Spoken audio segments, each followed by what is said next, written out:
Today we're going to talk about something that's not exactly a Honda. Wait, what? But it ties in with Honda, so we're still on brand. Oh, okay. Now if you live under a rock or just aren't into sport bikes or Kawasaki motorcycles, then you may have missed the news that Big Green has finally officially unveiled what a lot of people have been hoping to see more manufacturers do, and that's release more smaller 4-cylinder bikes. Yes, we've seen a ton of new motorcycles released over the last few years. Granted, you can't find them anywhere, but still, we've seen plenty of new models unveiled, but there's a common theme going on in the motorcycle world.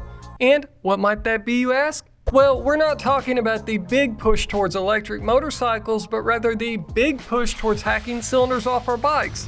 4 cylinders used to be the holy grail, whether it be in the inline, flat, or V variant, with everything from sport bikes to cruisers and touring motorcycles, but now we're seeing more and more models with them, either phased out or redesigned with a cheaper and easier to manufacture with some of the new regulations, and that's with twin-cylinder engines. Now we all have different preferences when it comes to sound and what gets our motor running, so to say. But for me, the high-pitched scream of a 4-banger is hard to beat, and that's why I'm beyond excited to see Kawasaki release this new ZX-4RR super sport bike, but it's not all roses and sunshine. Aside from the fact that it looks like we'll be getting a heavily detuned version here in the USA, with this Ninja only pumping out about 56 horsepower, according to documents they filed, instead of the 76 it sees overseas, which is another 10-minute rant video on its own, but I'm super curious to see how many people are willing to shell out the almost 10,000 bucks this bike demands. Yes, us enthusiasts that ride these super sport bikes in the way they were designed for can appreciate it and may flock to this bike because there's nothing else like it on the market, but we're a very small percentage in the grand scheme of things, and the reason I say may flock to it is because of a little problem that I don't see a lot of people talking about, but we'll dive more into that here in a minute.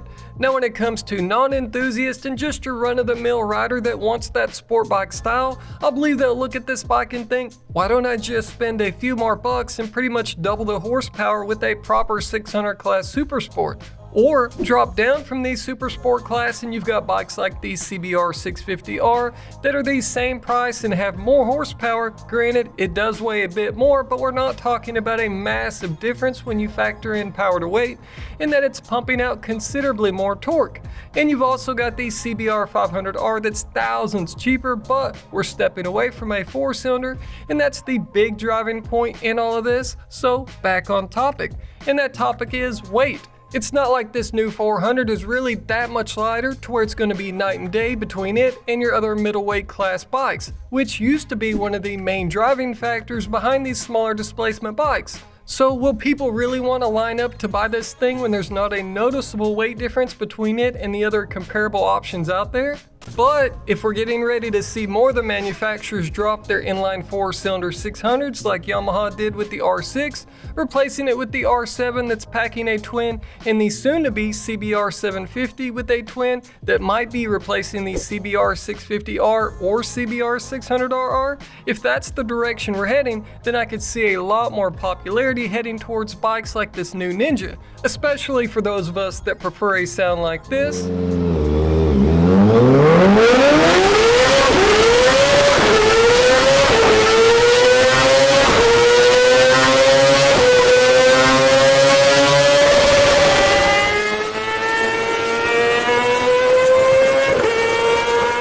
Over this.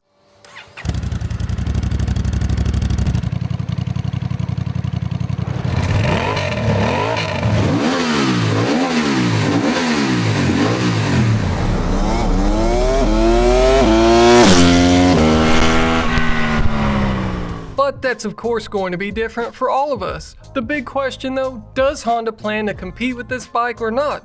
Are they going to draw some inspiration from the old 4-cylinder CBR650RR that used to rev all the way to 19,000 RPM, punch that displacement out a bit and give us something to go to battle with, instead of the newer twin-cylinder CBR600RR that's sadly only available in a few countries around the world.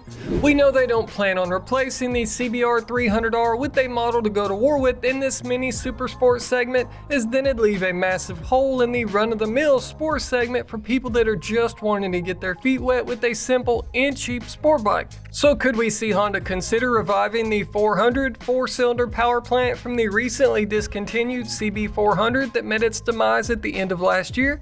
Now that engine didn't really pump out the horsepower needed to really compete with the Ninja, but with a little magic from Honda's R&D department, it's possible, and without having to completely design a new engine from scratch like they did with the new twin in the CB750 Hornet and Transalp. But emissions, among other things, come into play, and that had a hand in making sure that engine wasn't utilized in the CBR400R, and I'll give you a second to guess what engine is in that thing. Yep, a twin. Thankfully, there are a few 4-cylinder models left in Honda's lineup when you look at it on a global scale, but they are few and far between, with more and more continuing to disappear.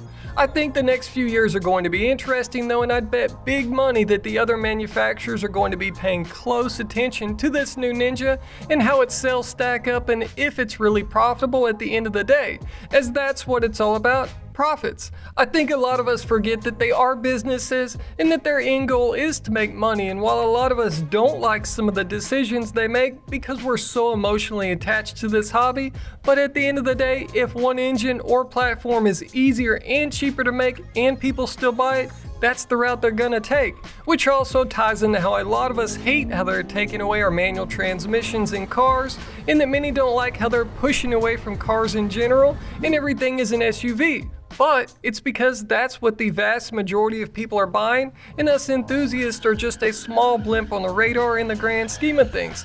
Which also leads me to wonder and worry about how many more years of development will we see on new engine platforms before these brands hang it all up and focus solely on electric. Don't get me wrong, I'm not against electric, as long as we have the option at the end of the day and it's not forced on us, as to me these engines and their different characteristics play a huge part of the overall fun factor with these bikes. Once you remove that, it takes away their soul and it removes so much of the overall experience that a lot of us love.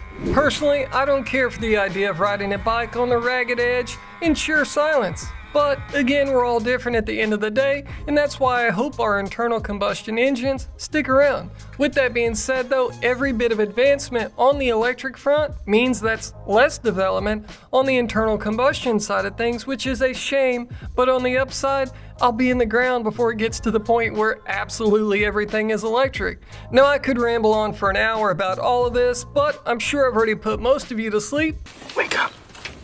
So let me know what you guys think about it all, and let's talk about it down in the comments section. And on that note, thanks for watching, and a big shout out to our channel members and Patreons for helping to support the channel so I can continue bringing you guys more content. I really appreciate it, and we'll see you guys in the next one.